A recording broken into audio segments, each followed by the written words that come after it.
September meeting, Richland County Board of Supervisors to order. And Derek Kalish is not present tonight, our county clerk. So Ms. Miranda Heggie will be acting in his stead. And Ms. Heggie, would you please call the roll? Here.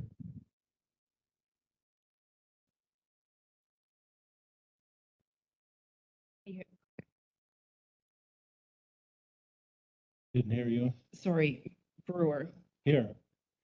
Seep, McKee,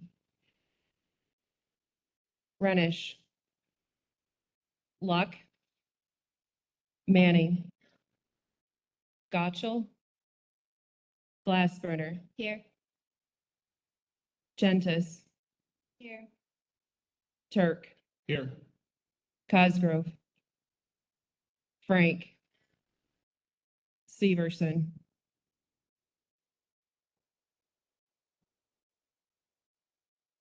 Williamson, Here. Cooey, Fleming. Here. Voice, McGuire.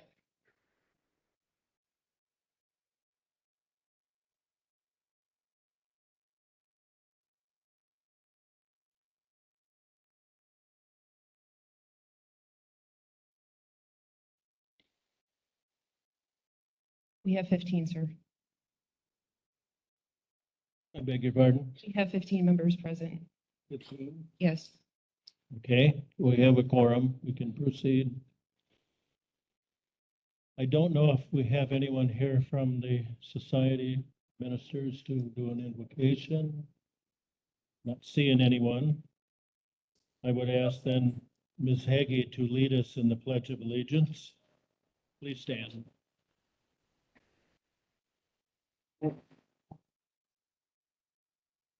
Allegiance to the flag of the United States, to the republic for which it stands, one nation, under God, indivisible, with liberty and justice for all.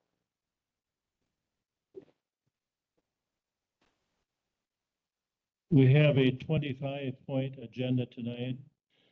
Looking for a motion to approve. Mr. Manning, seconded by Mr. McKee. All those in favor signify by saying aye. Aye. Aye. Opposed?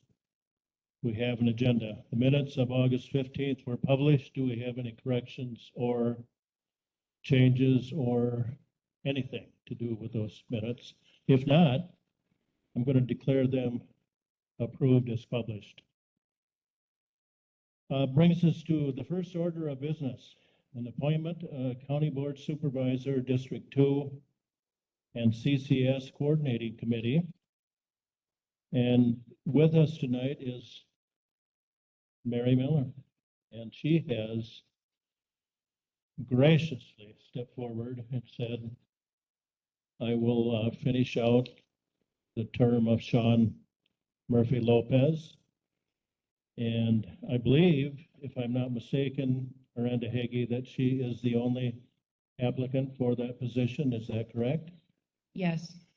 Okay, then I would ask for a motion and a second to Linda Gentis. Our voice seconds. All those in favor of appointing Mary Miller to serve out the term of Sean Murphy Lopez signify by saying aye. Aye. Opposed? Okay, and I'm going to have the oath of office, the oath of administered to Mary right away, because we are voting on a spending resolution tonight, and we need a super majority when we make that vote. And unless, who knows, maybe Mary will not vote in the affirmative. I don't know. I hope she will. So, Mary, could you come down here, please, and we'll administer the oath of office. I don't know if it's called, is it called oath of office for supervisor? Yes, it is. This is democracy in action, right? Here.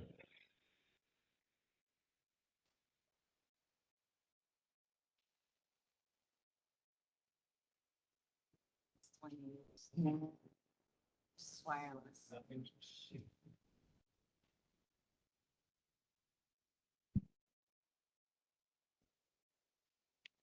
Okay, please repeat after me. I, Mary Miller,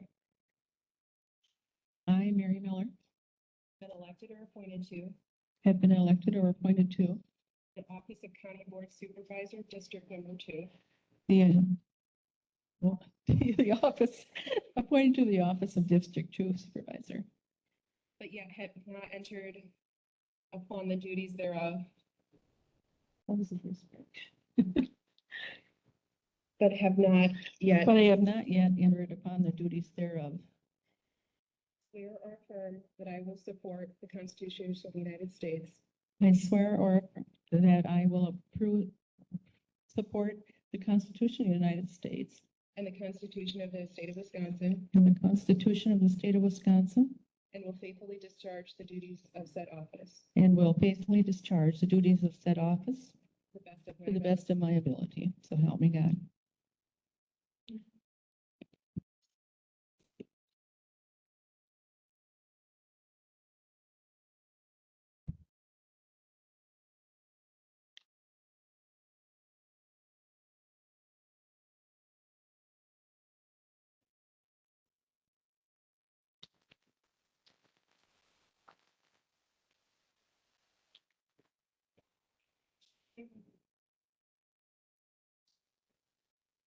You signed it.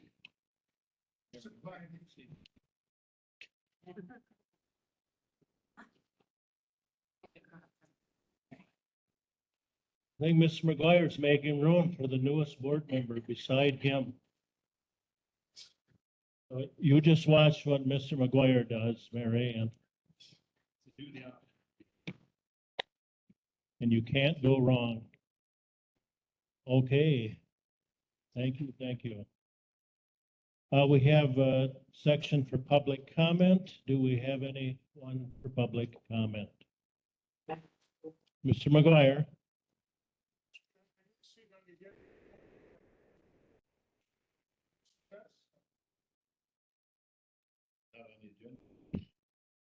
Well, I don't think the final account, it was a success, in my opinion. I was there. And it looked like the grandstand was full and the gates were full and the rides were whirring and people are getting sick on the rides. I rode the little, I don't know, some sort of thing made it look like a dragon and hurt my back. So everything was good. But we'll get a final report when we have all the bills in. So thanks.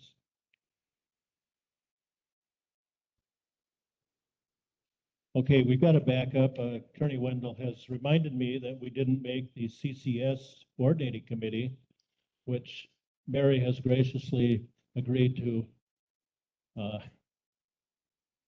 CCS, give me, somebody help me here. So what is it, CCS?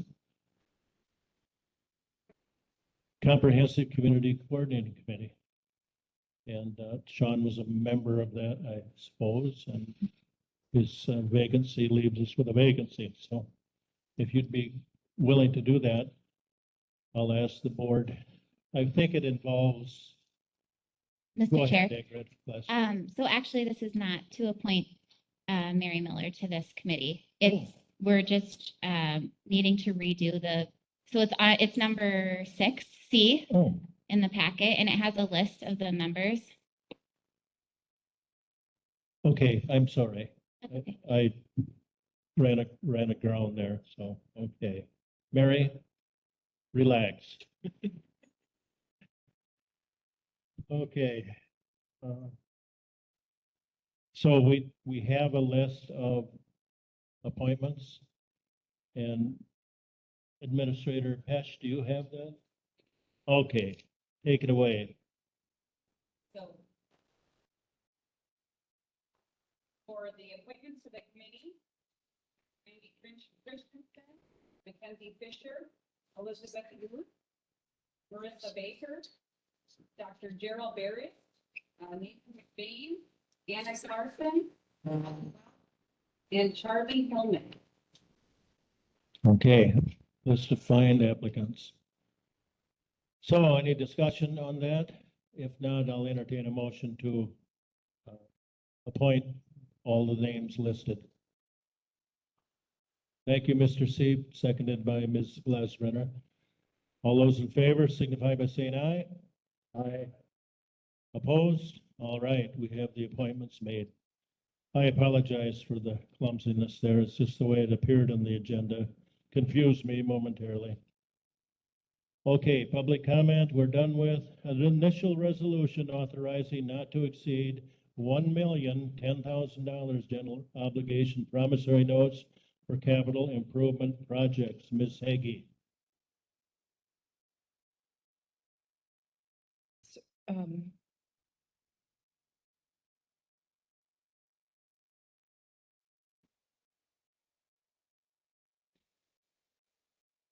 are you wanting me to read the resolution, sir? I'd like you to read that into the, there should be a resolution there, numbered resolution. Mr. Chair, I'll just step in here. This will be resolution 23-88, initial resolution authorizing not to exceed $1,010,000 general obligation promissory notes for capital improvement projects. Therefore, be it resolved by the Richland County Board of Supervisors that the county borrow an amount not to exceed $1,010,000 by issuing its general obligation promissory notes for the public purpose of financing 2024 capital improvement projects. There be and there hereby is levied on all taxable property in the county a direct annual tax in such years and in such amounts as are sufficient to pay when due the principal and interest on such notes. This will be adopted today. It is presented presumably by Finance and Personnel. I think so, yes, that's correct. Okay, you've heard the resolution. What's your pleasure? Mr. Williamson, seconded by Turk.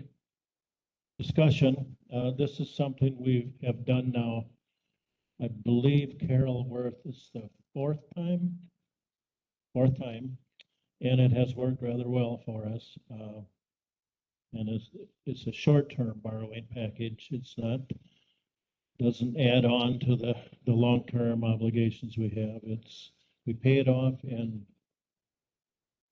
March 1, 2024. by March, so yeah. So it's relatively short-term. And we use this then for capital projects. So we need a super majority. 16 supervisors must vote in favor to give us this authorization. So we'll call a roll. And an aye vote means yes, we're authorized. A no vote means no. Need the motion. Chair. We got the motion. We've got the motion. Sure, Steve. So please, Ms. Hagee, call the roll. Carol, No. Yes or no? Miller, Brewer, Yes. Seep, McKee, Renish, Luck, Manning, Gotchall, Glassburner. Yes. District 11 is still currently vacant. Gentis, Yes. Turk, Yes. Cosgrove, Frank, Yes. Severson, Williamson. Yeah. Cooey, Fleming, Yes. Voice. Yes. McGuire.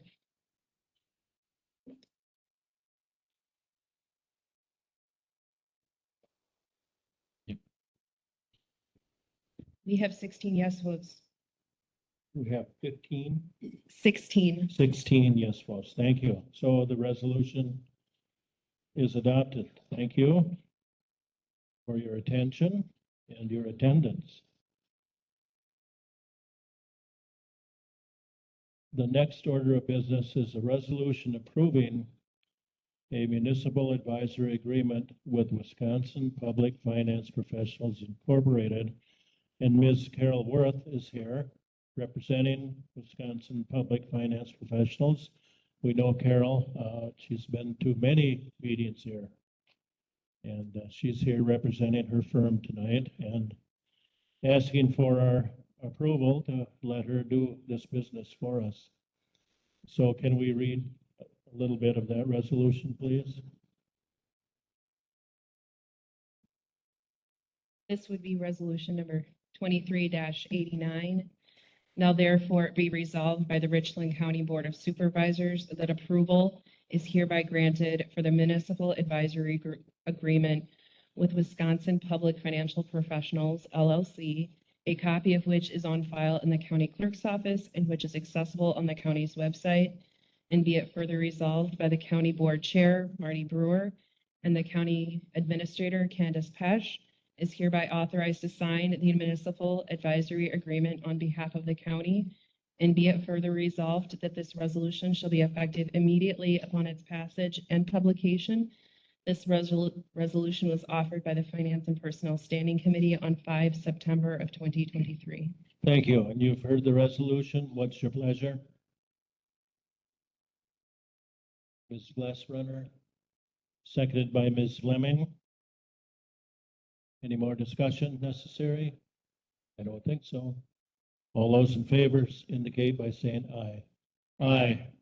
Opposed? The resolution is adopted.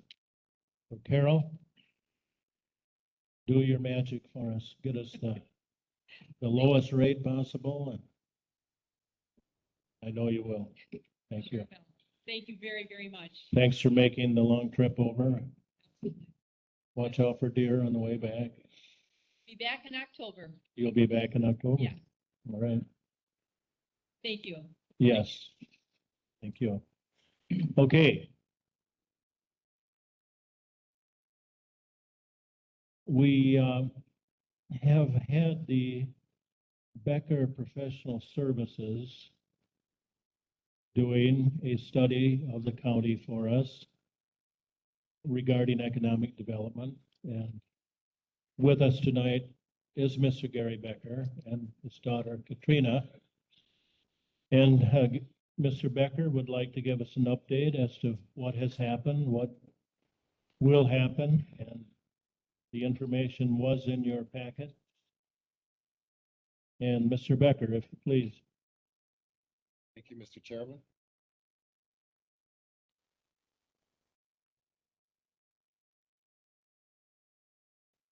Thank you for that kind introduction. And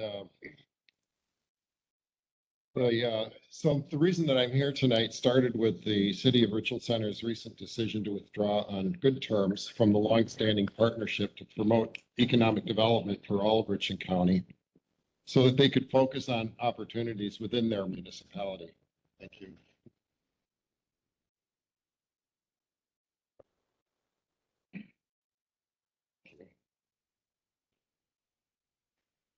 Well, this situation is understandable. It does leave the county wondering what it can do with a very meager budget for economic development. Becker Professional Services was retained by Richland County to talk to key economic development stakeholders about what they feel are important priorities for economic development, consider their input, review local economic development plans, and provide a set of policy options for consideration by the county board. My presentation tonight is an update on what we've heard in going through that process and some of the thoughts about what Richland County can do regarding economic development and the different steps that it might be willing to take. Next slide. Oh, wait. You don't have to slide. You need to talk more in the microphone. Yeah, get a little closer to the You need microphone. it closer. I found. Oh, I could get it much closer than this. We held a number of meetings, including with the Red Board, the Richland Center Economic Development, and the City Administration, Richland County Board Chair, the Richland County Administration, we went to a meeting with the Richland County Towns Unit, and we met with Troy Majid from Southwest Regional Planning Commission and Ron Brisboy from Prosperity Southwest. And some of the things that we heard from talking with all those groups, we had many hours of meetings to talk about economic development. But the number one thing we heard from everybody that we spoke to was housing, housing, housing, housing. Without exception, every conversation we had talked about the need for housing, that any initiative to attract employers or people to the county would require consideration for where they would secure housing. Zoning came up as an issue preventing land becoming available for housing and is something that should be reviewed, especially at the township level with minimum lot sizes. County should consider making tax foreclosed property available for housing, and there is a need for a greater diversity of housing types. And just to be clear, I'm relaying things that we've heard, not necessarily what our recommendations are in this regard. The second item that came up again and again was related to income and investment. Long-term, low net new construction, low household income, declining school enrollment, expensive and limited daycare, and limited mobility is impacting not only school, county, and municipal finances, but the ability of households to participate in the labor market. Richland County's rural location, limited employment opportunities, lack of things for kids to do, and the above factors regarding income and investment that I just related are factors impacting the desirability of municipalities as places to live for employees and their spouses, opting for rural locations or closer to urban centers.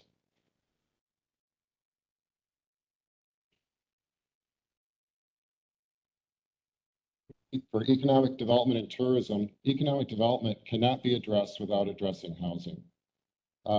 There is tremendous economic development potential within the county, but many barriers exist to realizing that potential.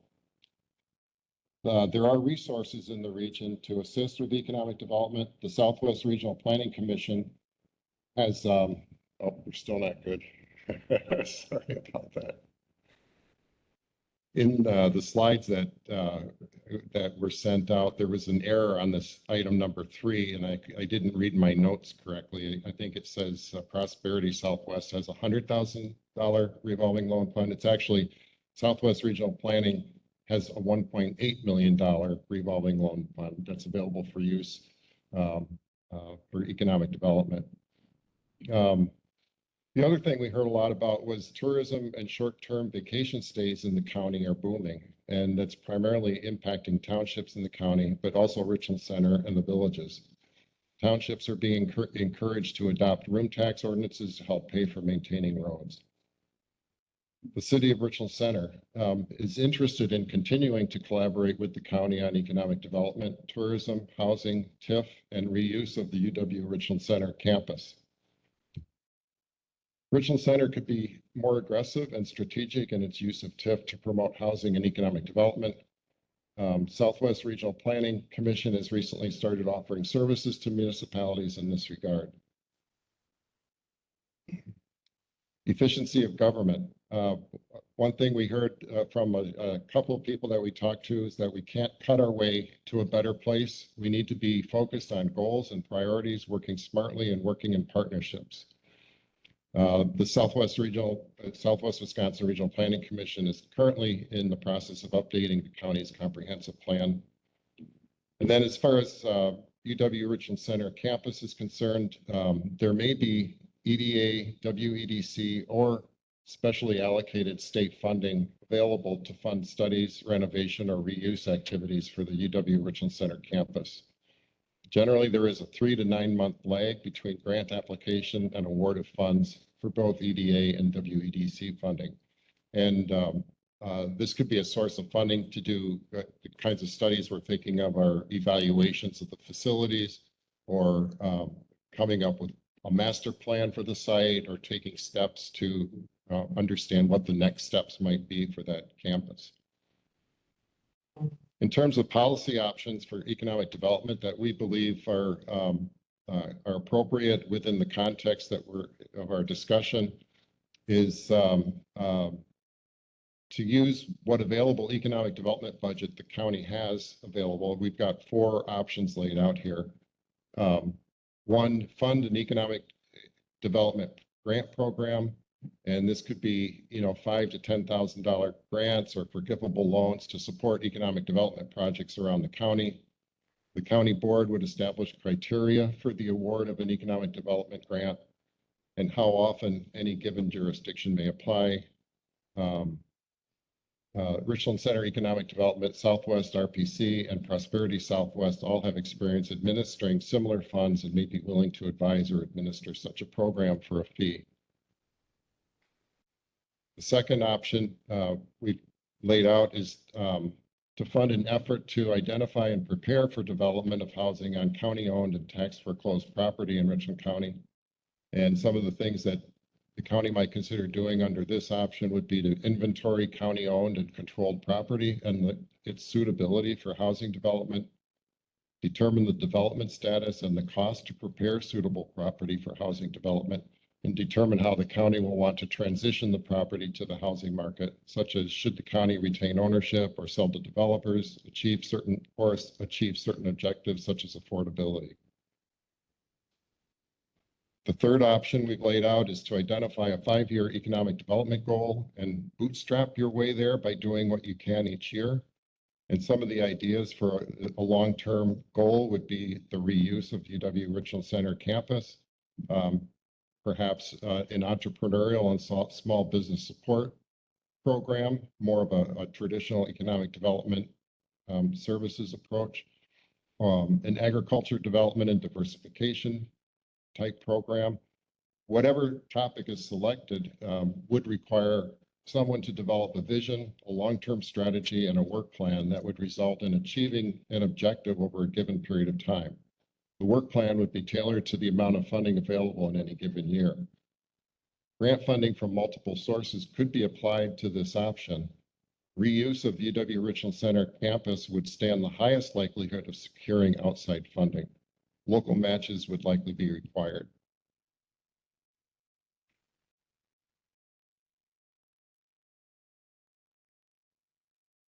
In addition to identifying those policy options, I was asked to provide my thoughts about the UW Richland Center campus. And it's my belief that the UW Richland Center campus is Richland County's greatest economic development asset, but if it's not managed properly, could quickly become its greatest economic burden. The county will need to evaluate the condition of the facilities on the site, being sure to separate what will need to be done to maintain the status quo versus what will need to be done to facilitate a specific reuse. The county's immediate interest is knowing what is needed to maintain the status quo and what issues will need to be considered for possible reuse and what the cost range is for resolving those issues. I believe there is a hierarchy of reuse opportunities ranging from relatively few modifications and modest impact to significant modifications and potentially high impact.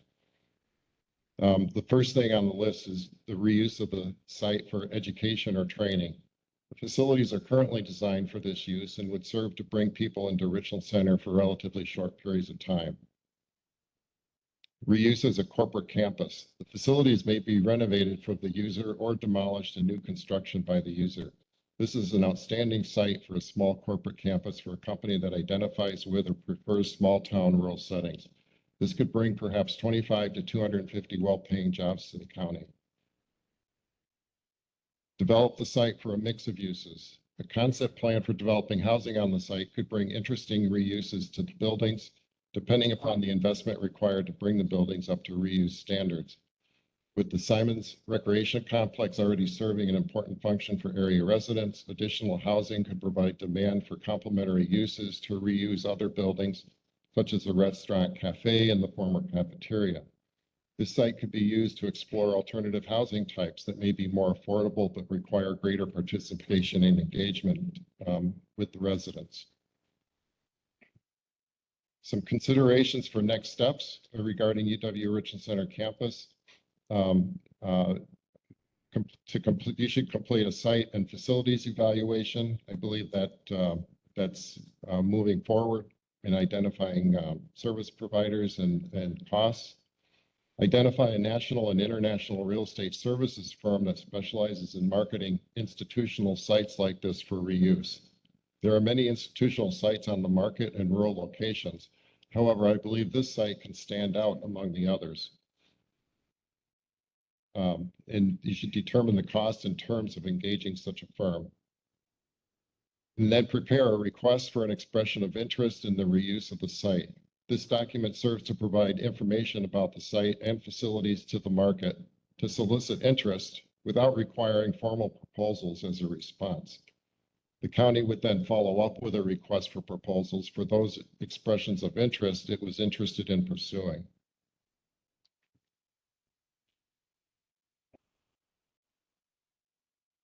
This process could take a year to a year and a half to play out to the point where you hopefully have multiple proposals and offers to consider. If no opportunities come forward, only after pursuing these opportunities for reuses of the site that would bring new people, jobs, homes, or investment into the county, should the county consider the site and the facilities for its own uses, allowing the market a good 2 years to respond to the opportunity before pursuing county reuse. So I know there's interest in reusing the campus for county purposes, but my recommendation is to try to see if there are opportunities in the market for reuse of the campus and give that some time to play out before making a commitment for reusing the site for county use. And that concludes my presentation. I know you've got a long agenda tonight and may not have time for much discussion, but I would be interested in hearing some feedback and comments on what I presented. Mr. Becker, I have a question. And the request for, what did we call it, RFEIs? Request for expression of interest. Expression of interest. Now, would that entail a semi-formal process by which people interested could, probably working through our reconfiguration committee, submit proposals? Is that the idea They here? could submit their ideas, and then the committee could review those ideas and then select ones that it would ask for a more formal proposal. It takes a lot of work to respond to a request for proposal, and so we don't want to put a lot of people unnecessarily through the work of preparing a proposal. But if you get ideas in and you find a few ideas that you'd like to pursue, then you can ask for a formal proposal to follow up. I think that makes a lot of sense. Anyone else have questions? Mr. Frank? So what kind of corporate campus things have you seen, businesses? I'm not looking for specifics, but in other areas, what types of businesses or corporate things have been done on campuses? Well, certainly you're not going to get a manufacturing operation locating in a place like this. It would be for, I'm thinking a headquarters facility for a small company, or an overseas or international corporation that would like to have a North American headquarters, and they identify with rural small town communities. Richland Center in Richland County would be an outstanding location, and that campus is just, I think it can easily win hearts for those who look at it. Thank you. Anyone else? Well, thank you, Mr. Becker, and I think we'll look forward to the expanded report that'll follow up, and thank you very much for your work in the county. And thank you. Okay, and with us tonight are representatives of the Richland Hospital, and with us is Bruce Reisler, who is the administrator He told me I can't call him the chief executive officer because that sounds way too stuffy. So he's the administrator of the hospital. And with him is my old friend and classmate, Marilyn Reinhardt, who is head of the foundation and the president of the Richland Hospital. So Bruce is going to give us details on, you've heard a lot about what's going to happen. Now we're going to get kind of details, broad brush details. So Bruce, go ahead. Thanks, Mr. Brewer. I'm Bruce Reisler, administrator. Marilyn Reinhardt is a member of our hospital board of directors, and she's a past chair of the hospital board. So she graciously agreed to attend with me this evening. You can put the next slide up there, Marilyn. I understand that all the board members who have this packet of information, my presentation for you. I'd like to start out our conversations talking about our hospital mission. And sometimes we use an eagle to help represent our organization. An eagle evokes images of independence, and we are an independent hospital, meaning that we're not part of a corporation or system that's headquartered somewhere else. We belong to the people of the greater Richland area. We're a 501c3. We have a volunteer board of directors that oversee the strategic plan and the operations of our organization with an objective of serving the interests of the people who live here, optimizing patient health, operationalizing our set of outcomes for patient care and the future of the organization. So next slide, please. So I included a photo of the historical part of our facility. If you look very closely at the building kind of on the left and more the foreground, you can see a upper story set of windows that have a little bit of an arch to them. And that's significant in that a few years ago, we were doing some remodeling in our current hospital building, and we tore down a wall, and sure enough, there is that window. We've been in our current location for 99 years. Next year will be our centennial. And indeed, our part of our facility is entombed, encapsulated in our existing facility, which suggests some of the problems we're having with our current facility, that we're believing that it's coming to the end of its expected life, because indeed some of these walls are hidden here and there, and some of the plumbing, and you can imagine the sewer and water that's underneath this building. So I also want to point out to you before I start talking about the new building that we're an important part of the economy. We just heard from Mr. Becker about the economic development and its future to our area. Some people may not be aware that, at least by some measures, the Richland Hospital and Clinics is the area's largest employer. We employ about 425 people. Not all of them are full-time. Hospitals are prone to using a lot of part-time help, but we have a annual payroll last year of just over $30 million. And so I suspect many of you have family members or at least friends who are employees of the hospital, and this provides a strong contribution to our local economy. Next, please. I also wanted to just brag momentarily here. Just a few months ago, we were recognized by the Centers for Medicare and Medicaid Services, the federal government, who recognized us for our patient satisfaction scores. You may or may not be aware that hospitals across the country are required by the federal government to survey their patients. And patients take these surveys and return results. And then all these hospitals are compared and put into ranked categories. And our hospital rated 5 stars, which is the most possible. We have the highest level of patient satisfaction scores that is achievable according to the federal government.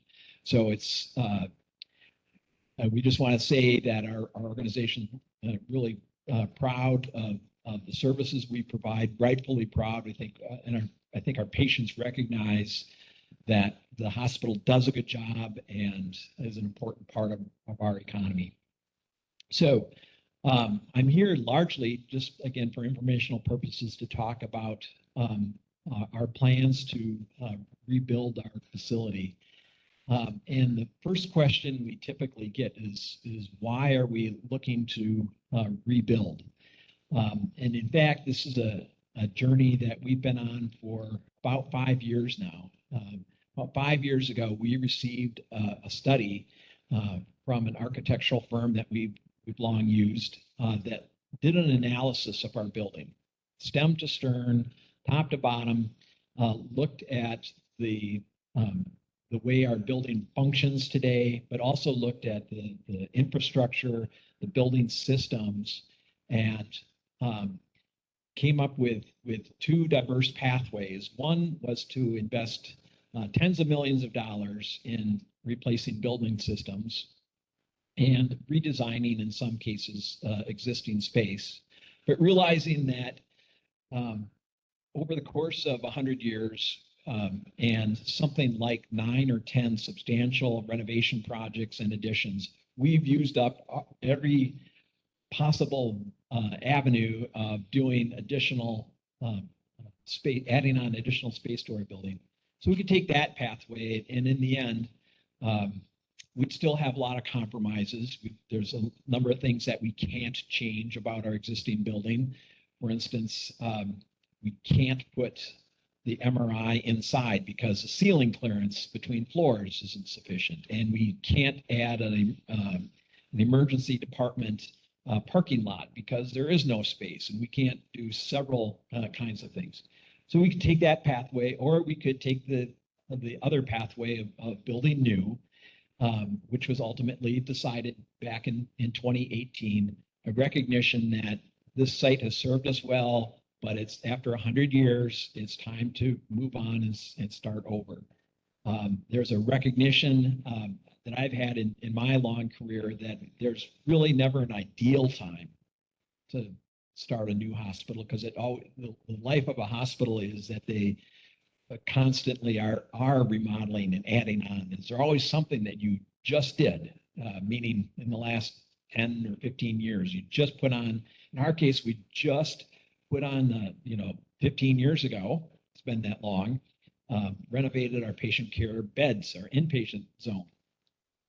But on the other hand, we have other parts of our building that are 50 and 70 years old and are not up to date. So depending on when you started paying attention to this project, this journey's been going on for a long time, 5 years, or why are you moving so quickly? Because it does seem like it's caught some people by surprise. But in fact, go back to 2018, we made that decision. And so we bought land a while ago now.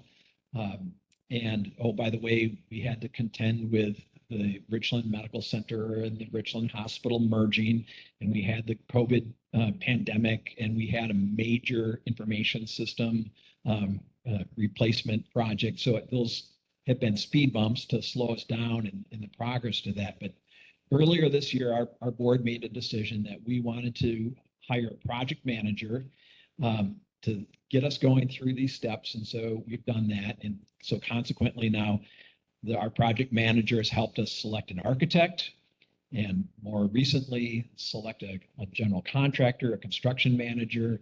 And we're going through the design process. We're making substantial progress. And that's where we are today, is we're trying to find a way to get to a time when we can put a shovel in the ground. So listed a number of the various consultants that work with us along the way. Medcraft is that Sherpa, that guiding construction agency we're using for Vicker. For civil engineering, BWBR is a architectural firm. They're based in St. Paul, but they have offices in Madison. Kramer Brothers, I trust you're all familiar with. Lumint is a financial advising firm. Whipfly is a consultant and an auditor to us. They put together a feasibility study. So we needed to look at, if we were to build a new hospital, how does it get paid for, and what does that look like long term? And indeed, it's favorable. And then we are seeking a USDA direct loan to, in essence, provide a mortgage to our organization that we will pay back over something like 30 or 35 years.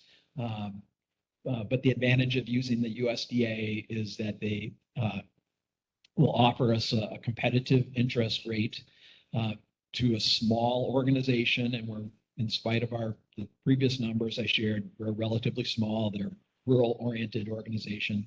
So we need their cooperation.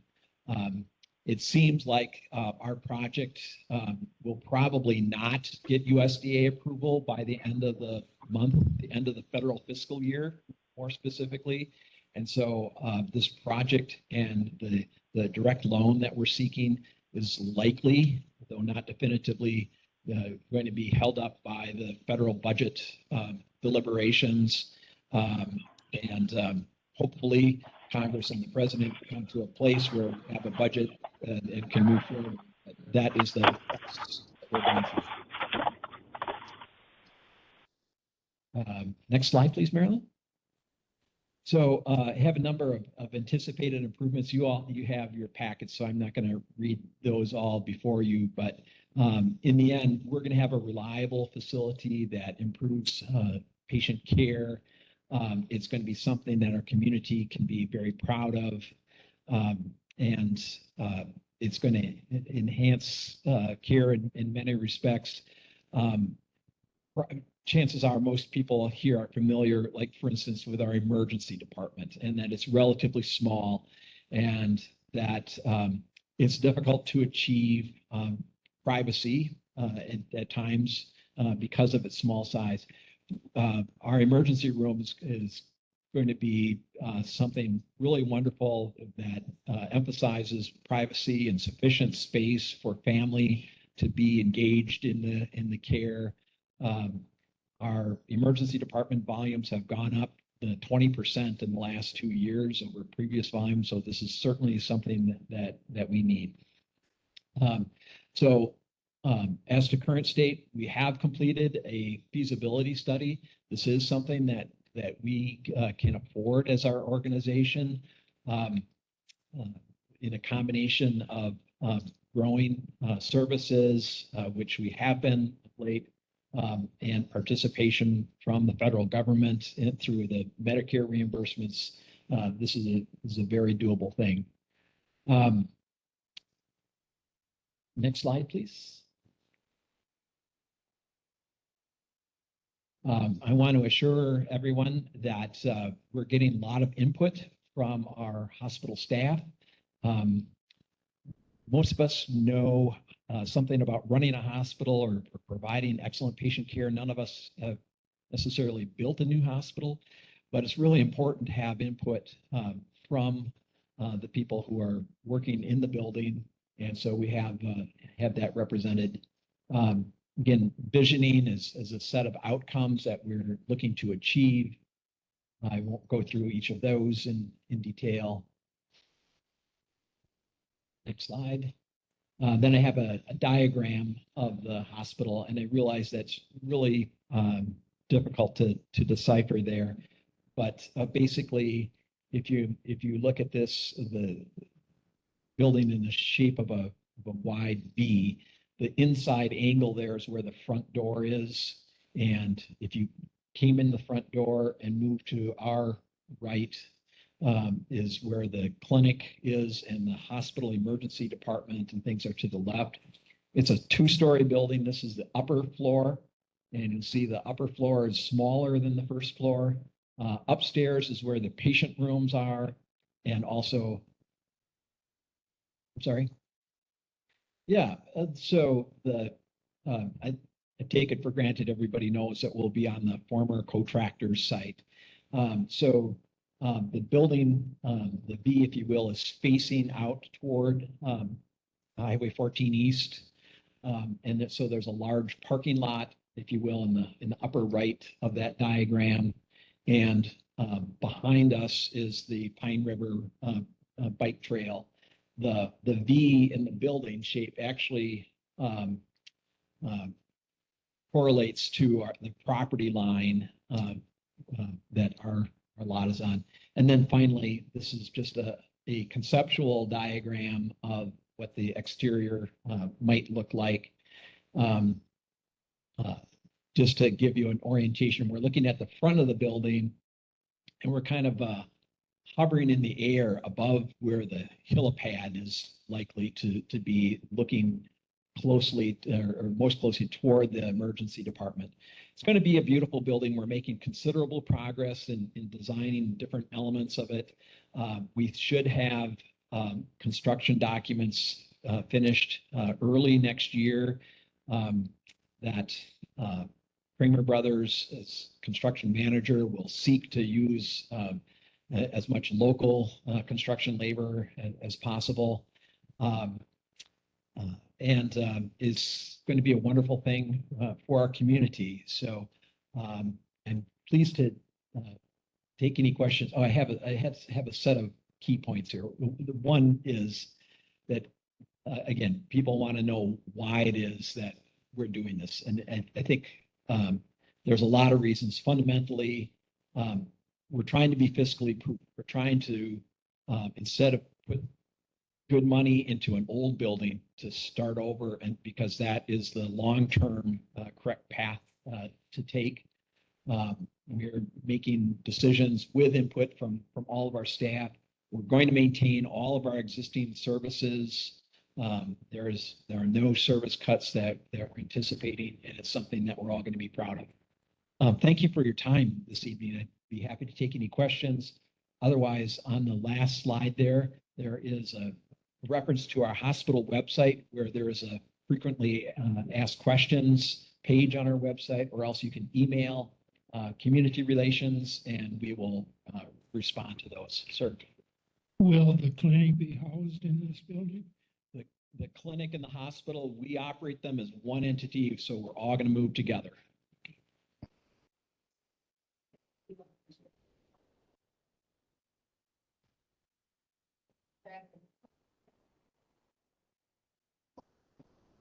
The people online can't hear you. Don't use a mic.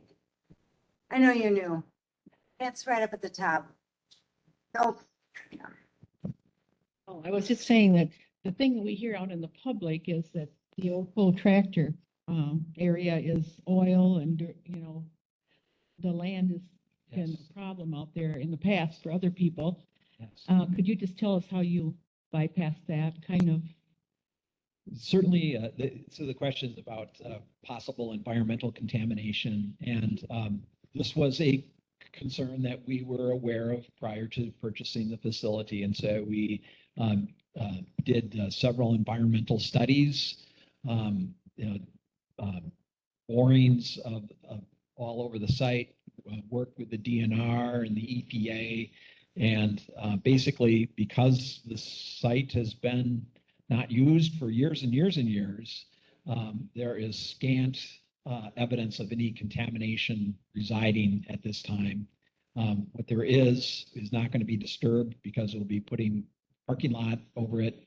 So we don't have any concerns about contamination. Will you be having your own septic system and everything, or are you going to be with the Richland Center? We are going to be seeking annexation to the city for sewer water. you know, practically speaking, a hospital has to be part of the city. So you're going to be seeing that in the next couple months here in the media, working with the city government.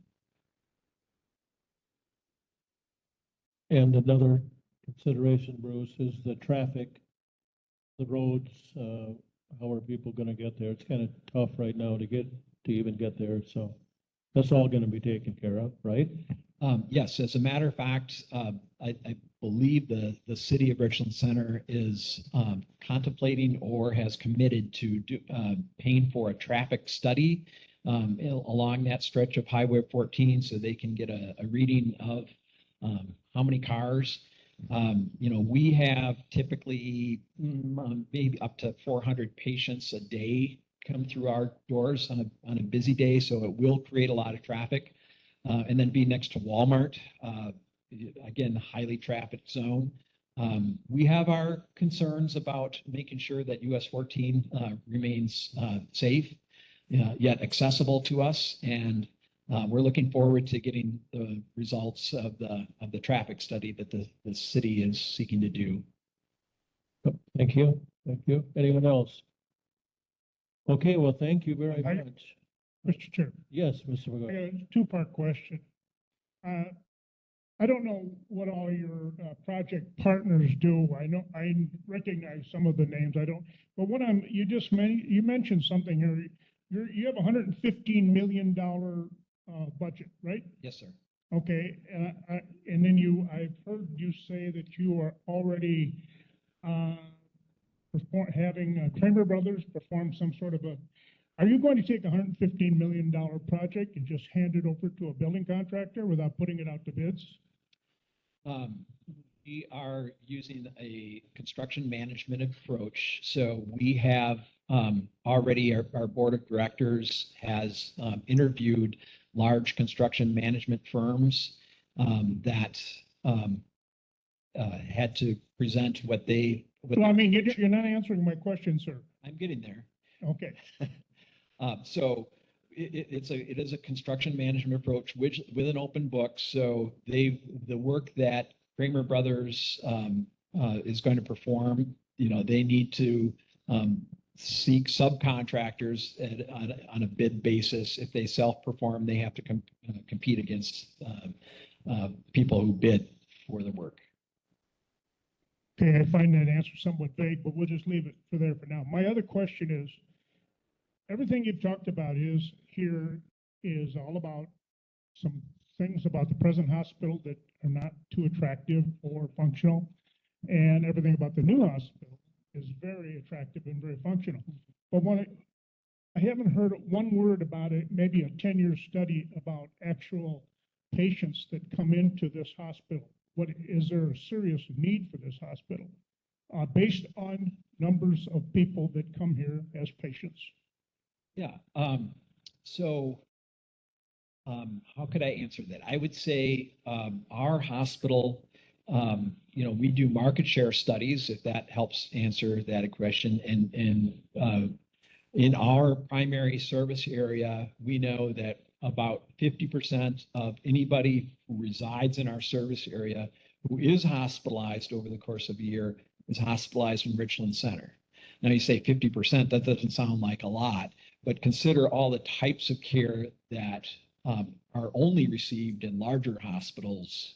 You know, somebody's getting a heart bypass surgery or some other, you have a very sick baby and they're in a NICU or you know, you're getting radiation therapy.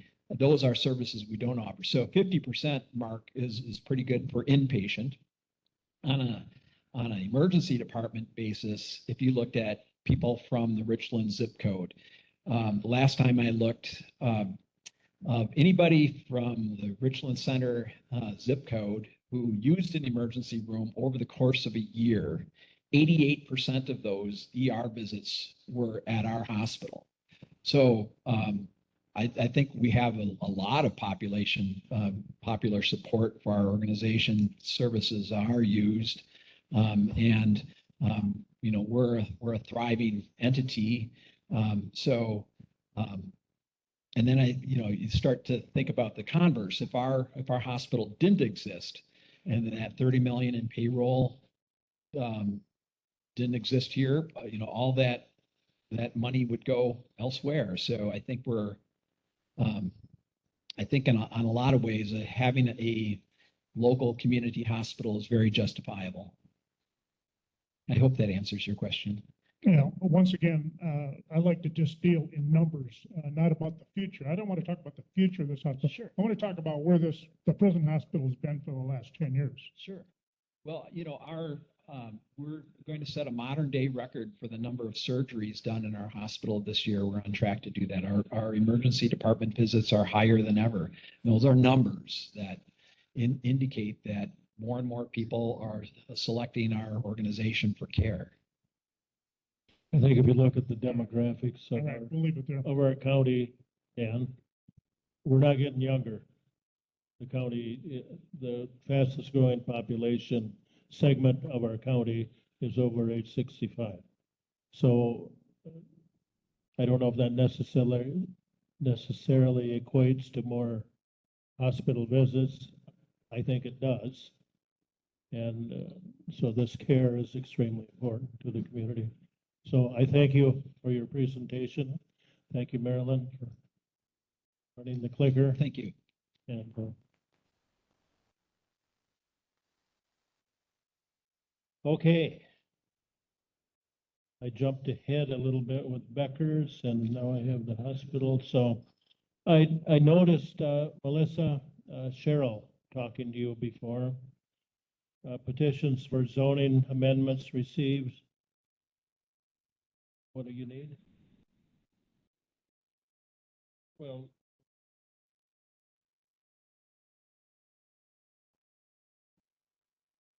do you want to hear the administrator's report now? I think since it was listed here, we should do that. So go ahead, Candace Pesh, administrator. Okay, so in your packet, you should have all received the 2024 preliminary budget summary. This is not an action item for this evening, but it is for your information. It has been presented to Finance and Personnel. And so just to go through the slides very quickly, the highlights for this budget are that we received an increase in shared revenue this year of $803,000. We've also had a good year with our investment income, and there's been an increase of $375,000. We also received an excess bonding premium. It's a one-time revenue that we will get from our bond for the radio tower project. That has to be, by statute, reallocated back to the debt service.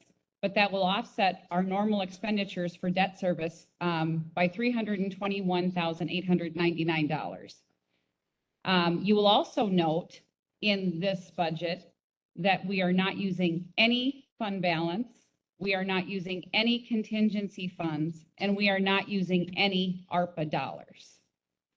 So we're pretty proud of that. This budget also includes a 5% COLA and a step increase for all county employees. As you all know, we are trying to make up for years of lax and behind the curve wages. And reduction in short-term borrowing for capital improvements. This year, we decreased by $40,000, and we hope to, going forward, start being proactive, putting money away so that we can eventually eliminate that short-term borrowing that we've been doing these past few years. And this also includes a 13% increase for our health insurance premium. The state plan initially came out and said we were going to have a very small increase, and then came back and said, nope, it's not going to be so small. That is included in this budget as well. So the next slide talks about the types of revenue that you will see in this report, because I think it's really important to understand each category and what you're looking at. So taxes are the county sales tax, interest of taxes, forest crop funding. Tax levy is the funding gap between revenues and expenditures. Intergovernmental is all of our state aid. Regulation and compliance is fines, forfeiture, and various fees. Public charges for service, departmental fees charged within the county. And this is really important. It's HHS, Pine Valley, the sheriff, So there are a lot of things in that general category. Other general revenues, other non-departmental fees, things that we charge. Commercial revenues are our investment incomes. That comes from our general fund, from judgments and circuit court. And then highway, transportation aid, operational aid, our town bridge aid, our cost shares, our wheelage tax, and our state maintenance agreements. So we have a lot of different pots that our revenues are coming from. And so the next slide will just show you the total in each of these categories, which lands us at $43,388,575.93. So those were all the revenues that we are expecting in 2024. The chart after that is just a pie graph so that you can see where exactly those largest pots of money are coming from. Public charges for service make up, 16 million, 37% of what we bring in. If you look at the tax levy, that is 25% of what we bring in. So this is just a nice graphic. The next slide will talk about our expense types. Here again, I think it's equally important that we understand what is in each expense type. So general government is just general administration. Public safety covers the ambulance, emergency government, animal control, health and social services. This one is very important. This covers Pine Valley, HHS, all departments, child support, and veteran services. So again, a very large grouping. Not just our health and human services are contained in health and social services. Transportation, we have the airport. Highway, we have the administration, bridge construction, town bridge cost shares, equipment, and our state maintenance agreement. Culture, that is our libraries and our county fair. Public areas are our snowmobile trails, our county parks, Ash Creek Community Forest, and Simons. Special education is extension. Natural resources, land conservation, wildlife damage management, nursery stock, recycling, and watershed. County planning, Southwest Wisconsin regional planning, zoning, and failing septic systems. County development, we have economic development. Debt service, we have our debt service payments, as we all know. And capital projects are those projects that we are planning for that are large scale projects that we need to do to maintain our things around our county. So if you look at the 2024, then preliminary expenses, you will see that we have a balanced budget at $43,388,575.93. This budget does include 2 or 3 new positions. It includes a finance director, it includes an HR generalist, and a jail administrator, all of which the jail administrator has been needed for many years, where we need to comply with the state regulations. And for a county of our size with nearly 500 employees, we have never had an HR generalist or a finance director.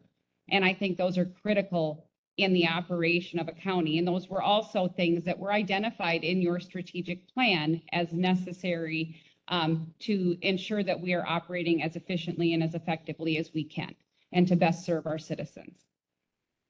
So if you look on the next slide, you'll again see our preliminary expenses. So health and social services makes up about 49% of that expenditure. You will see that 13%, we have 2 categories of 13%. But again, this is a nice overview of where those expenditures are come into play and what they're being utilized for. The next slide is our debt service summary. So this lists out exactly what we have in outstanding debt and for what. So we had some debt consolidation that took place in years past. We had some capital improvement projects, and then we had the Pine Valley and the radio tower. So our total, on the top there, you'll see the debt summary, remaining principal only. and you'll see those numbers. And the 24 debt payment summary, you will also see at the bottom. So for example, the general debt summary principal only is $3,965,000. Each year, with principal and interest, we pay $937,515. For Pine Valley, the general debt in total principal only is $16,025,000. Our debt payment on Pine Valley each year is $1,476,200. The radio tower is $8.1 million.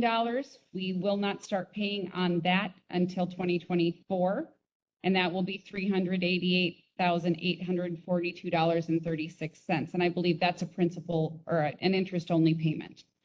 And then short-term borrowing, we talked about that $1.010 million.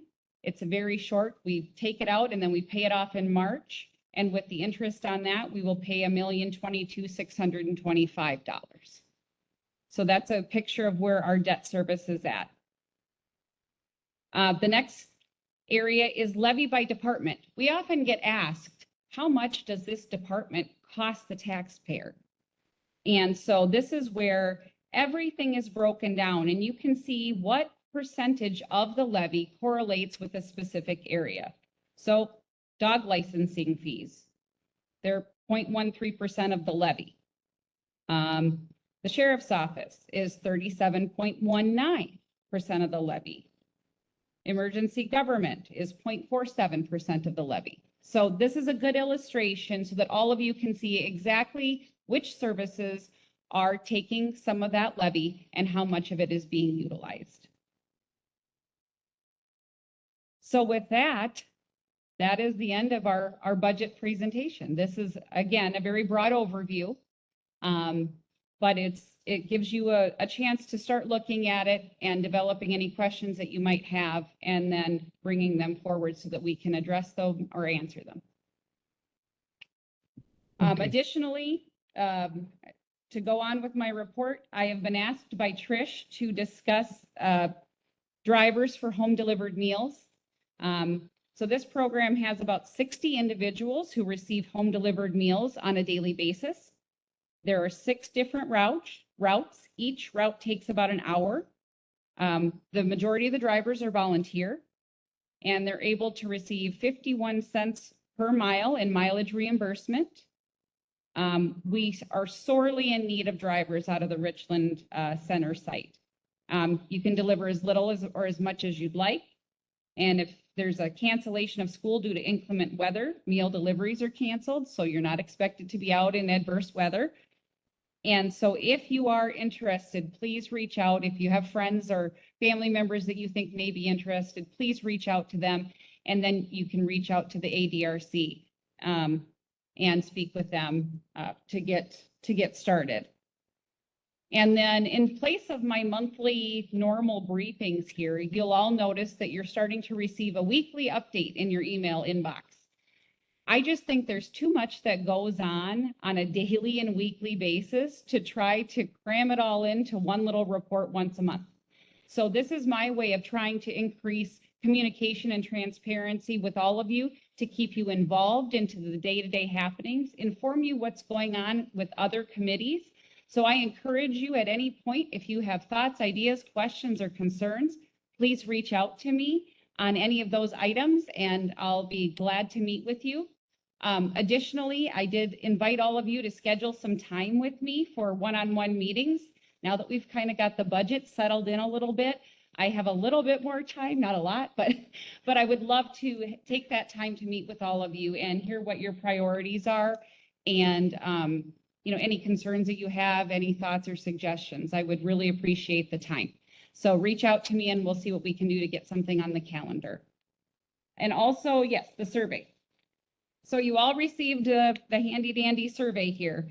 This is part of John and I's attempt to hear from you how you feel about the reorganization that has happened and different ideas or thoughts on how you think things are going. Is it working well? Is it not working well? Would you like to see something different?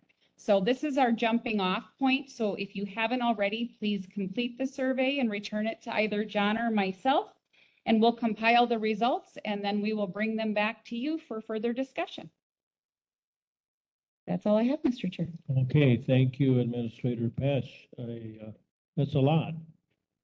And good news on the budget, people. I can't tell you how easier it's made my nights laying on my pillow, thinking about our budget and our inability to do many of the things that we wanted to do. And now I'm not going to say that we're not going to be spendthrifts. The extra money that we got in revenue sharing actually helps us balance our budget. And without it, would have been in dire straits trying to balance that budget. So it's been good news. We will, when we adjourn tonight, we will be adjourning to October 24th, which is a special date. And normally we'd be the third Tuesday, but this time will be the fourth Tuesday in October. And that will be the final adoption and the public hearing on the 24 budget. So please put that in your calendars. And do you have any questions of Administrator Pesh while we have her here? And I know you can ask her questions anytime you want, but we do have her here before us. If not, we'll move on to Melissa Luck. I noticed Cheryl talking to you earlier. I understood there were no petitions for zoning to take up, but Not tonight, but we had 7 requests for zoning amendments that will be sent to the zoning committee. okay, so you're covering then items 11 and 12? Yes, so they're- Anything recommended for denial? No. Okay, thank you. All right, resolution approving a fee increase, number 13, a fee increase for marriage licenses and waivers. Miranda, do you have a resolution before you, Ms. Higgy? This would be resolution number 23-90. Now therefore be it resolved by the Richland County Board of Supervisors that fees for marriage licenses and waivers be adjusted as following. For the marriage license fee, $75, and a waiver fee of $15. Be it further resolved that the funds received for marriage licenses and waivers will be receipted as follows, and there's a chart below. Be it further resolved that this resolution would be effective 1 November of 2023. This resolution was offered by the Finance and Personnel Standing Committee on 5 September of 2023. Thank you. You've heard the resolution. What's your pleasure? Mr. Manning makes the motion. Do I have a second? Mr. McKee. I think we surveyed other counties, did we not, Miranda? Yes, Derek has a section here if you'd like me to read it. Well, okay. Sure, go ahead. It's just a brief explanation. Richland County currently charges only $50 for each marriage license and $5 for each waiver. Records indicate that these fees have remained the same since 1993, while costs to provide the statutory services, staff time, and supplies have increased over the years. A recent survey of marriage license and waiver fees noted that comparable counties charge on average of $75.15 for each marriage license and $15.35 for each waiver. The same survey noted that the average fee statewide for each license is $88.06 and $20 for each waiver. In either case, Richland County charges less for fees than the average of comparable counties and statewide average. The proposed new fees would increase the fees for the license from $50 to $75, which is a $25 increase, and the fee for the waiver from $5 to $15, which is a $10. These were included in the proposed 2024 budget. Additional projected revenues of approximately $2,760 would be used to offset salary costs and assist in the reduction of overall amount levied for the office of the county clerk. The proposed increased fees would be effective as November 1st of 2023. No additional expenses would be incurred by increasing the marriage license. Okay, thank you. Yes, Barb Weiss. I'm just curious. I don't know, what is the waiver for? There's a waiting period that's mandated by the state of Wisconsin from when the applicants apply for their license and when they can it be actually issued. There are certain circumstances that can be waived, such as if one of the people is active military and they can't conform to the waiting period. I don't know. Okay, I've wondered too, now I know. Dan, nothing? I was just gonna ask, if it hasn't worked out for you and you're gonna get married again, do you get like a frequent user rate or something like that? Not Maybe, that I'm aware of, sir. possibly, I don't know. Like a frequent flyer rate, you know? Okay, I don't think so, but anyway, we haven't raised them since '93, it's time we did it. All those in favor signify by saying aye. Aye. Oppose? Okay. We've raised our fees. Number 14, a resolution approving the creation and hire of a finance director position. I will defer then to Administrator Pesh. So what you have before you is the job description and the rating from Carlson Detman for a finance director position. As you'll recall, there has been a temporary solution to this where the county clerk has also been serving as the finance director, which is by resolution to end and also not sustainable with the level of work and the amount of responsibility that goes with that position. In addition, with the changes that we really need to make, we need a finance professional that has accounting experience and has had a career in public finance. And so that is what we are looking to add. This position is in the budget for 2024. And so I ask that you approve the resolution. And do you have a deputy clerk? Peggy, do you have a resolution then prepared? Yes. Please read that. This would be resolution number 23-91. Now therefore be resolved by the Richland County Board of Supervisors that approval to create and fill the position of finance director is hereby given. Be it further resolved that this approval is effective on its passage and publication. This resolution was offered by the Finance and Personnel Standing Committee on 5 September of 2023. Okay, you've heard the resolution and Administrator Pesh gave an explanation. Could I have your pleasure? Does anyone want to move forward with this, please? Yes, Ms. Fleming and seconded by Mr. Williamson. Okay, questions, comments? Barb Weiss. Yes, I'd like to have a statement, please. A year ago, we were in dire financial straits as a county. Supposedly, we've come out of this financial crisis, but do we really need these extra hires? I've given this subject a lot of thought. When I first saw Candace's email about it, I was really against hiring more people. So to learn more about this, I took the time to watch the video of the Finance Committee and saw their point of view as to why we should have a finance director and an HR assistant. We have to remember that we're a county of 17,300 people. We have to realize that the average income here is 30,000. And how can we sit here and add another manager and another department, which will then add another employee or two and another assistant, with the financial manager making a minimum of $83,000, not counting his benefits? Does hiring another manager for $83,000 accomplish that much?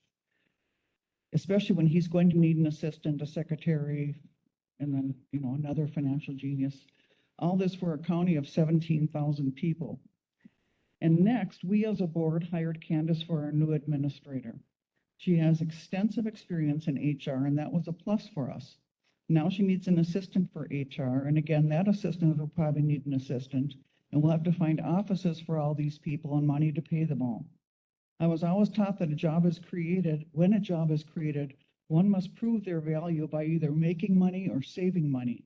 That savings may be in service or actual dollars. The common complaint among most workers here is that we have so many more people with high salaries and they have offices and sit in meetings all day and don't contribute to the economy at all. This is what I've heard. Is this what we want to project to the county taxpayers? That we have a lot of chiefs and not enough Indians? We need workers, not more managers or department heads or administrators. We are finally, after the doomsday reckoning of our financial matters, in a positive position. Questions I have been asked and statements that I have heard are, we have a county treasurer. What does he do? Can't he be a financial manager? We hired the county administrator with the understanding she is an HR expert, and now we want to expand that office? Another one was, I suppose with the new money coming in, we'll see more big honking trucks in the parking lot. I wasn't quite sure what that one meant, but we need more public health nurses and mental health nurses, and you want to add more managers instead of spending money on things that will help the people? In this from a previous administrator, going to the county administrator model was supposed to be good for us. All I see is adding more people to the payroll for my taxes to pay for. Someone has to pay for these people, and it's the taxpayers. So we have to be able to explain to them how this is a good idea. I have no doubt that this request will pass, but it won't be unanimous. Thank you. Okay, thank you. You have a lot of questions in that statement, Barb, but I'll take a shot at one of them, and that is, this is according to our plan, our strategic plan. One of, at least my goals, when I assumed the chairmanship, was bringing our county into quote unquote, maybe the modern age of, and I realize we have only 17,000 people. However, that does not diminish all of the things that we have to do as a county. I mean, if we were a county of 5 people, we would still have to meet all the state requirements, federal requirements. And it's really those kinds of things that drive the financial part of it. As far as HR part of it, we had planned to go with an HR director. Well, now we've moved back away from that because Administrator Pesh does come to us with HR experience, but she can't do that without some assistance. We no longer have the assistant to the administrator position. So this would be basically fulfilling that role with the emphasis on HR. Administrator Pesh, did you care to comment?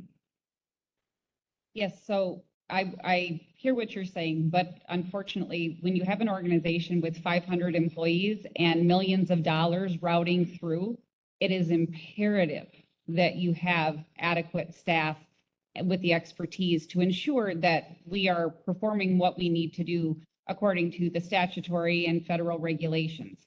I have been informed that in the past we have not completed reporting timely. We weren't even aware that there was reporting, that we haven't done things that could cost us money in the long run. And this is why this is a sorely needed position. I would love it if I could come in and do 3 jobs, but the truth of the matter is I don't have enough hours in the day to do the 1.5 jobs I'm doing right now to get us to where we need to be. I don't take this recommendation lightly. I understand it's a significant amount of money, but I also do believe that the efficiencies and the effectiveness that can be created by this position will actually save us money and maybe even bring us in some more money in the long run. And so that is my comment on why this position is being recommended. Yes, thank you. Mr. McGuire. Simple question. We already have a treasurer. Correct. Is there any possibility that a financial manager and the treasurer's duties could overlap there? Would they be adequately defined? I'll take a shot at that, Dan. I know that the county treasurer is what we call a constitutional officer.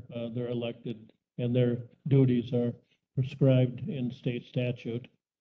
And so I think it would be really tough for us to roll in. Probably we can't, would be my guess. But you're right. But there are some things we can do. Anyone else want to take a shot at that? I don't think I did a good job of answering that, but. Mr. Chairman, Yes, sir, Mr. Seep. do we have perhaps I didn't hear, what is the salary for the HR position? It's, this is the finance director, it's Mr. Seep. Okay, I thought we were also talking about an HR position. No, not yet. All right. What's the salary for the finance position? Mr. Chair, Go ahead, please. it is a grade Q, which would be $83,803.20. And the top of that range is $95,222.40. But you jumped from 80,000 to 93,000. I didn't catch the jump. Yeah, well, that's the range down. It starts at 83 and goes up to 90. Okay, fine. And the indirect costs are 40% over that? Approximately, is that right? Roughly, yeah. Pardon? Yes, roughly, you add in social security and all of the things that you need to do, and yes. So that's another 90,000, another $36,000 on top of the base salary. The proposed HR position that coming forward for 24, It is included in the budget, yes. and what is the proposed salary for Well, HR? Mr. Chair, Approximately the same or less or more? Mr. Chair. Go ahead, please. At this point, Finance and Personnel has approved the job description to be sent to Carlson Detman for a wage to be assigned, but it has not yet been assigned at this point. But it wouldn't be in the director status. It would not. It would be significantly less, in my opinion, because this is a generalist position, so it's a support role. And I would also add that it became very apparent very quickly when I started that we would need additional assistance in HR. And so I gave up my assistant to the administrator in order to save that money so that it could be redirected to an HR generalist position, because I felt that that was more important than me having someone to just assist me on a day-to-day basis. I think that is a much more effective use of the time and of the dollars to benefit the county as a whole. So was the HR position a new department? No, sir. It will be, both of these positions will be under the administrator. And we do not plan to add any additional administrative staff because we have collaboration with the clerk's office and we have Tammy Hendrickson who does payroll. So with the staff we already have, we can support the additional roles that we plan to add. Thank you, Candace. The $125,000 roughly for the finance position, and you're saying much less, what, 60,000 for the HR position? You have a ballpark figure? If I went off of other counties, I would say probably somewhere between 45 and 65,000. But again, that's just a very rough estimate. Until I get the assessment back from Carlson Detman, I can't speak definitively. Okay, thank you very much. So it's possible that we would be spending possibly another gross 70,000 with indirect costs for that position, 50 and 20 perhaps. So we're looking at a couple $100,000 additional cost. And does that look like it's doable? Candace, you're looking at projections over the next few years. It's in the 24 budget already, so. I understand that.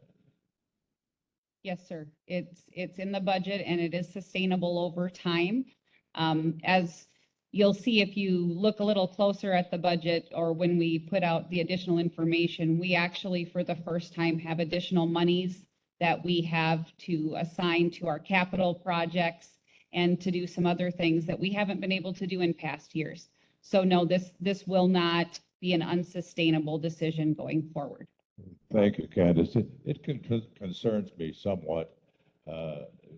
We talk about increased cost and we keep adding on cost for fees for services to our citizens. Now not that I have any vested interest in the marriage license. I don't intend to get married again. I think my wife is going to keep me around for another few years, having just reached. Don, that train has left the station, so. Pardon? That train has left the station. Yes, that train has left the station. But secondly, we most recently had a proposal to increase fees for septic inspections. And we had some discussion a few months ago about taxing people for solar. Ironically, we encourage people to improve their septic systems so that we can improve our quality of water in the community and in the county, in the region. And we also are trying to save energy by and improving the greenhouse gas issue by adding solar systems. And yet we want to tax those and provide a disincentive rather than an incentive. So I think we need to be careful about where we look for revenue. And I'm very concerned that we keep adding additional fees to our citizens who are already paying very, very heavy taxes. So, but thank you, Candace, and I will support this, but I do have reservations. Thank you. I want to remind you, we are discussing the finance director position right now. Anyone else? Mr. Frank? So it's my understanding that you currently, Candace, I'm sorry, directing this, you do not have an assistant at this point? I do not. Okay, and that's part of this plan to put this together, right? Thank you. Anyone else? Yes, Linda Gentis. I'm glad you clarified that. I think there's a lot of things that need to be clarified so that we do understand this better, because we want to be good stewards with this money and everything. I need my memory fixed a little bit from people who are on the county board, and maybe I'm just forgetting things, but when we decided to have an administrator, we had lots of talk about the two reasons we needed an administrator was for financial and for HR. And we did discuss in depth that that would be hard to find one person who would have those two qualities that could address both of those things. So I do sort of understand that part, that it is hard to do that. I don't think you have to follow the strategic plan to the letter if we decide that there are other things that are more important. So I like to make sure that that was our discussion. And then the other thing is, I had sent an email, and I think I want to clarify that I've learned some things since then. I was worried about HHS and not every meeting I went to in the spring for different things, and also some meetings with the campus, I kept hearing, we have to cut HHS by so many positions and things are not going well. And the placements are that. And I also know that and I have that directly from who runs the free clinic, that there is not a nurse that's going there that was working with that and was helping people quite with good direction. So I'm a little concerned whether we're meeting the exact service as a people and we have enough employees for that. then I would like to say two other things. I think we need someone who is in charge of maintenance and like a maintenance department. I'm not sure whether I need the HR or the finance, but we need, and I think you've been working toward combining things with public works. But what I think we need is a good maintenance department that works throughout the county for all of our buildings and all of our things. And I'm not sure that that's not more important here. That's why I need to get your value on that. And then the other one is procurement. And I don't know if the finance person would be addressing that or not. But, you know, we have copy machines. We've never figured out how to get what we're purchasing in a better format. We're just sort of doing it when things come up or down. So I was just hoping that the finance committee, before they went forward with all this, that they would sort of analyze those needs and make sure that they're met. And then my final comment, these are just comments, is when I looked at the budget, now the administration is 5.4% of the whole budget, which after highway and placements and the sheriff's department is the highest percent in our budget. So I just was thinking that finance and personnel needs, maybe this is what we need to do, but maybe you just need to look at all these other things before we make these quick decisions. Thank you. Well, thank you. Anyone else? Ingrid, you had your hand up. Didn't you? Can't hear you. John Hokumer wants to comment. If I could, I would just strongly urge the county board to support this resolution. I can tell you in the time that have been here that both in HR and in finance, you are woefully understaffed. You are lacking policies. Either they're non-existing or they're really bad, and in some cases not following state law. We need to fix this. And I know every time, you know, we look at adding positions, I've been doing this for over 40 years, people always question the cost, but new positions can also save you money. Another thing is, you know, I've been here since April 17th, and I've learned a lot while I've been here, and I've done a lot of work. You only have me for about another month yet. And that puts Candace in that office all alone. And then when you look at the additional things that are going to happen in the coming years, we don't know how soon, but with the campus property and all the other things that we're working on, it's much more than you ever had before, the workload. You're going to have one person then in that office in a very short period of time. You really need to fill these positions. And I think it's also important, you know, as Candace said, when Candace came on, we were actually, my very first week I was here, we were interviewing for an HR director. We had a number of people that had applied. A number of them withdrew. We actually had one candidate, and after the interview, shortly after that, she decided not to pursue it. She withdrew. So we have been out. The county board has approved this. We have not been with HR director, which we thought we were going to have back in April or May already. So it's not just adding positions. It's something that the county board already approved. And in fact, with going with an HR generalist rather than an HR director, that is saving us some money right there from what the cost would have been with an HR director. One other thing, I know there was a question about the treasurer's office, and the treasurer's office has constitutional responsibilities that you cannot take away from them, that they have to do it. You can ask them to do additional duties. In some counties, the treasurers will also do the investments, but counties are also cautious about that because, you know, Jeffrey does a great job here, but we don't know how long Jeffrey will be serving in that position and whether the next person will have the expertise to carry out that responsibility. So I would strongly urge you to support these positions, and I think it will save you more money than it's costing you. I feel very confident about that. And Candace needs, when I say assistance, not with an administrative assistant. We have both been doing our own work, and Candace intends to continue doing that, but we need additional resources in HR.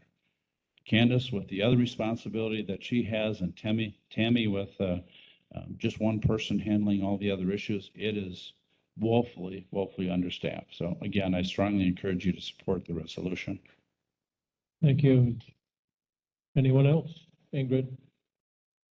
Ingrid first. Thank you, Mr. Chair. I think Mr. Hokumer probably said it much better than I would be able to say, but I was just going to remind, and I know this has been already addressed about the strategic plan, and I agree with Ms. Gentis that that wasn't necessarily intended, that we had to follow it to the letter. It is a living document. However, we did pass that in 2021 after a lot of deliberation with the intent that it was going to be a guiding document for our government for the next few years. And one of the things that was recognized as a top priority was the fact that we have so many inefficiencies in the way that our government was currently running, and that a top priority was to try to correct those inefficiencies and be able to make us more effective and efficient and save us money.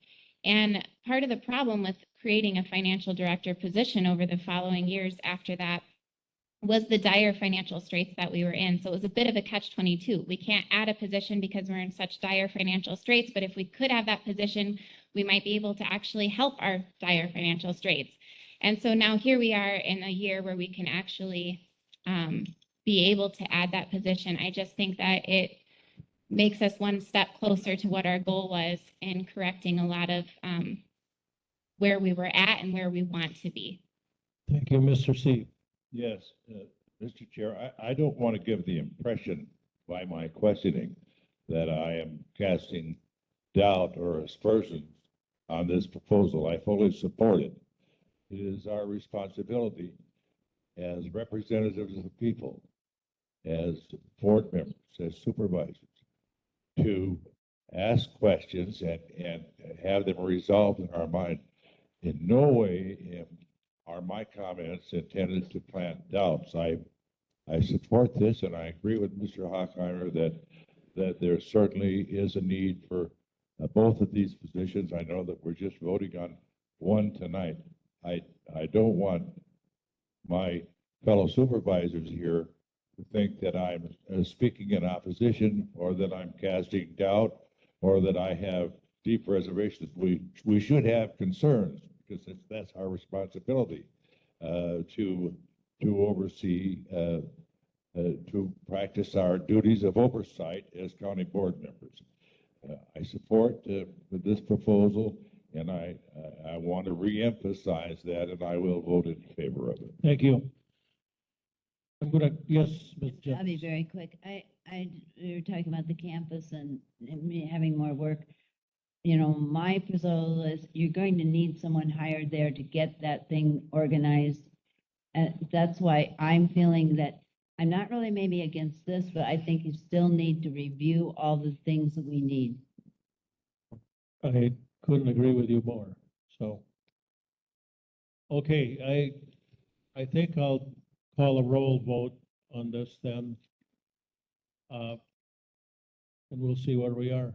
And so a yes means we go ahead with the finance director. A no means we better reconsider. So, Ms. Hagee, would you call a roll vote, please? Glassbrenner, Yes. Gentis, No, Turk, Yes. Cosgrove, Frank, Yes. Severson, Williamson, Hui, Fleming, Boyce, No. McGuire, Yes. Caro, Yes. Miller, Brewer, Yes. Steve, Yes. McKee, Renish, Luck, Manning, Gotchall. I believe Mark Cooey is online. Mark, are you online? You appear to be, but we can't hear you.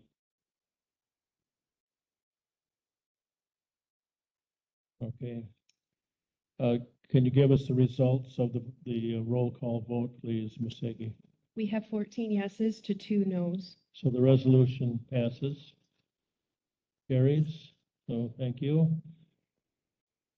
A resolution amending number 15, a resolution amending the committee structure for the Land and Zoning Standing Committee. Ms. Hagee, please read the resolution. This will be resolution number 23-92.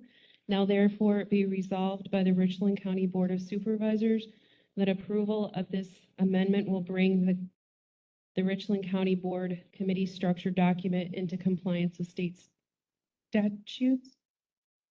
Be it further resolved, this resolution shall be effective upon its passage and publication. This resolution was offered by the Rules and Strategic Planning Standing Committee on 7th September of 2023. So you've heard the resolution. What's your pleasure? Ms. Luck and Mr. McKee seconds. And this is, can someone give me an explanation of Would this? you like me to do that? I can do that. Please. So Chapter 92 state statute actually dictates who the members of the Land Conservation Committee should be. And it used to be that one of the members needed to be the president of the local FSA, Farm Service Agency. And in the last couple of years, FSA decided they did not want a representative on local committees. So essentially they went, the legislators went and modified or amended, I guess, whatever, state statute 92 to redefine who that seventh member of the Land Conservation Committee could be. And they changed the language to a person participating in agricultural use, which is defined in state statute 9102 2A1 to 7. So we needed to modify our committee structure document to reflect those changes. Okay, thank you. So you've heard an explanation. Ready to vote? All those in favor of this resolution signify by saying aye. Aye. Aye. Opposed? Okay, the resolution carries. A resolution approving provider contracts for 2023 for the Health and Human Services Department. Trish Clements is here to address these issues. And Ms. Hagee, could you read the resolution, please? This would be resolution number 23-93. Now therefore be it resolved by the Richland County Board of Supervisors that approval is hereby granted for the Health and Human Services Board to enter into the following 2023 contracts with Roots Residential Adult Homes LLC of Racine for $100,000 to provide group home placements for adults being served by the Behavioral Health Unit, and with the Change Group LLC of Berlin for $74,500 to provide for CCS services for clients being served by the Behavioral Health Unit.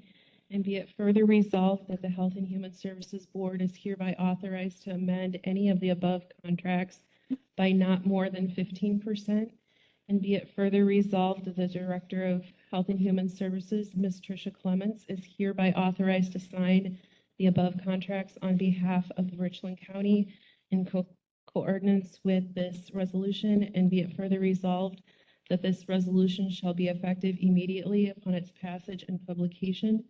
This resolution was offered by the county board members of the Health and Human Services and Veterans Standing Committee on 14th September of 2023. Okay, thank you. And this was resolution number 2393, I believe, right? That is. Is that right? Yes. And so in that, it talks about the Roots Residential Adult Family Homes LLC of Racine and the Change Group LLC of Berlin. To further clarify, so you've heard the resolution. What's your pleasure out here? Mr. Williamson, seconded by Ms. Glassrenner. And Trish Clements, it's before us. Can you give us an explanation? These are two contracts that we need through our CCS program. For the most part, the cost of these are going to be covered by the CCS program through Medicaid, and we'll have minimal county levy in them. Okay, so CCS program, those are the ones that the state reimburses, I think? Yes. So those are the good ones. We like those. Okay. contract restructuring here for those two entities? All those in favor signify by saying aye. Aye. Opposed? The resolution carries, but stay there, Trish, because number 19, or 17, a resolution approving an amendment to one provider contract for the Health and Human Services Department. Ms. Clements. So this is a contract that we're looking to amend with Cholita. That is a placement resource in La Crosse for one of our youth in placement. And this would be county levy that would be funding this placement. Yeah, and we need to read the resolution. I'm sorry, Ms. Hickey, please read the resolution. This would be resolution number 23-94. Now therefore be it resolved by the Richland County Board of Supervisors that approval is hereby granted for the following amendment to the following grant contract with Cholita Institute of La Crosse, with the original contract being for $255,000, amended to be $300,000 due to an increased care need for children being served in the Children and Youth Services Unit. And be it further resolved that the Health and Human Services Board is hereby authorized to amend any of the above contracts by not more than 15%.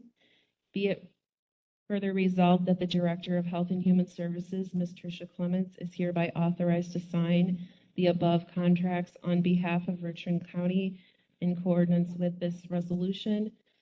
Be it further resolved that this resolution shall be effective immediately upon its passage and publication. This resolution was offered by the County Board members of the Health and Human Services and Veterans Standing Committee on 14 September of 2023. Okay, you've heard the resolution. What's your pleasure? Ms. Gentis? Ms. Fleming, seconds. Now, Trish. So this is a contract that we need for a young man who is currently in placement there. His needs have increased, and so they need additional funds to provide one-on-one staffing for him. This is mainly funded through county levy, but if there are additional funds left over that we receive from the Department of Children and Families, those would be used to offset this cost. Thank you. It's just one person, is that correct? Yes. Wow. Anyone else wish to comment or question? Okay, call the question. All those in favor of increasing this contract signify by saying aye. Aye. Opposed? Okay, done. We've increased it. Number 18, a resolution approving the 24 through 28 Richland County Regionally Coordinated Transportation Plan. Ms. Hagee. This would be resolution number 23-95. Now therefore be it resolved by the Richland County Board of Supervisors that approval is hereby granted for the 2024 to 2028 Richland County Regional Coordinated Transportation Plan. And be it further resolved that this resolution shall be effective immediately upon its passage and publication. This resolution was offered by the county board members of the Health and Human Services and Veterans Standing Committee on 14 September 2023. You've heard the resolution. What's your pleasure? Ms. Fleming, seconded by Mr. Williamson. Trish. So the Regional Coordinated Transportation Plan is a 5-year plan. We do need to do this every 5 years so that we can secure 5310 funds from the state of Wisconsin. The plan is created by Southwest Wisconsin Regional Planning Commission in coordination with Green Grant, Iowa, Lafayette, and Richland County. The goal of the plan is to improve transportation services for those who are unable to provide their own transportation. The document outlines the planning process of engaging with people in the community, outlines the needs and gaps in services and solutions to the problems. Richland County did hold a public meeting in April. We had 26 people that were in attendance and gave input on this plan. And the primary goals for the county are to increase the number of volunteers that we have, to expand transportation opportunities in the community, to increase communication about our program and to decrease the stigma of the program and to continue the marketing campaign that we have, connecting our communities. Where do you want to go and what do you want to do? So we're asking that you approve this plan. Thank you.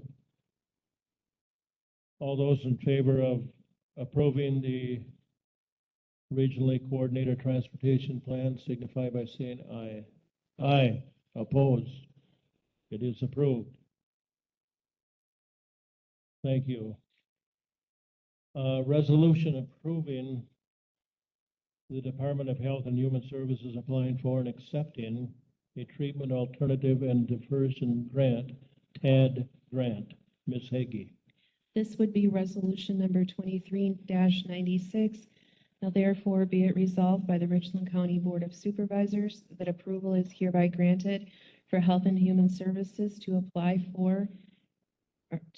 and accept a treatment alternatives and diversion TAD grant administered by the Wisconsin Department of Justice, Department of Corrections, and Department of Health Services in the amount of $177,333.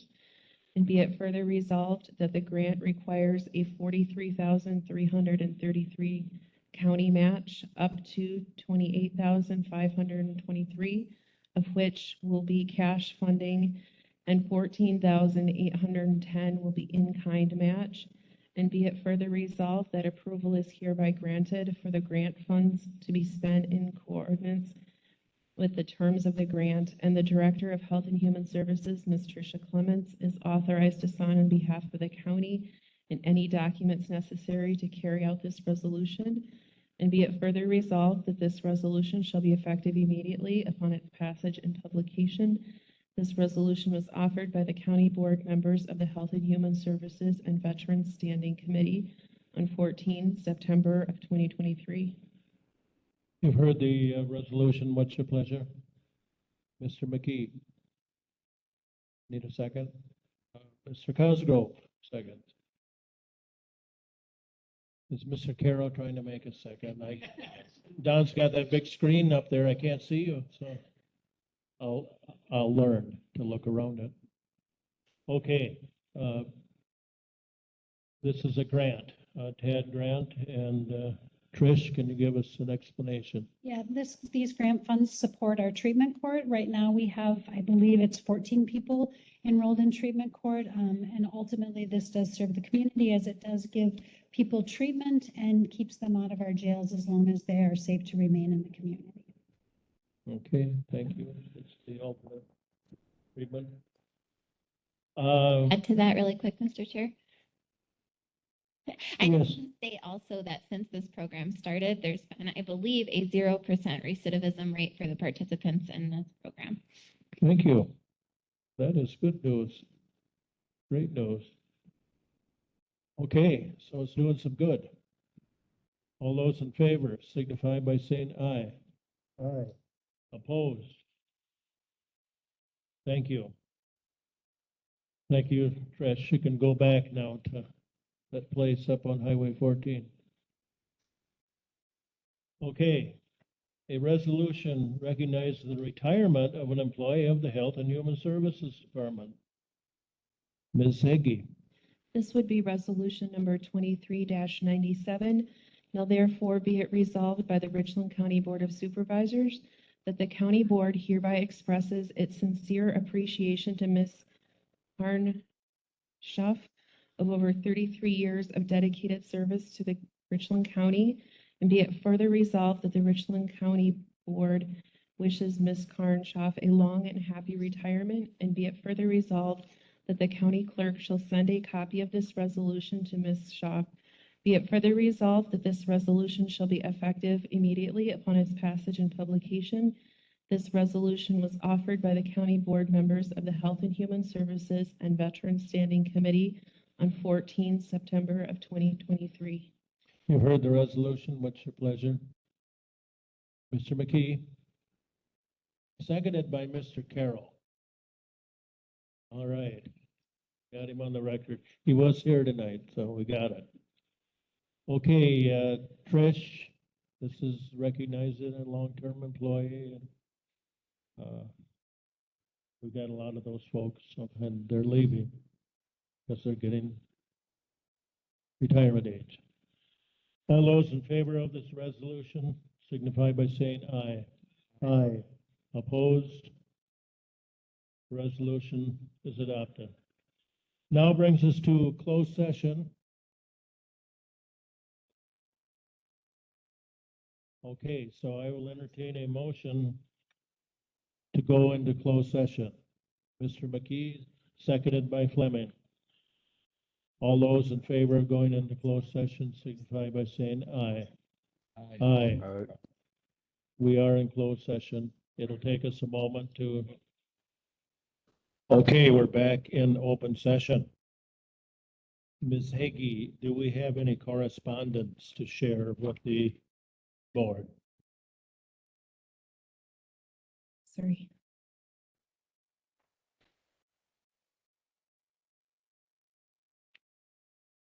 There was just one memorandum from Forward Analytics. There, I believe there is a copy in everyone's mailbox in the clerk's office, and there should have been a copy uploaded to the packet. Okay, Forward Analytics, good outfit, part of Wisconsin Counties Association. John or Candace, anything under correspondence you want to share? Okay, then I will entertain a motion to adjourn to October 24th. Mr. Manning, seconded by Ms. Fleming. All those in favor, say aye. Aye. Aye. We are adjourned.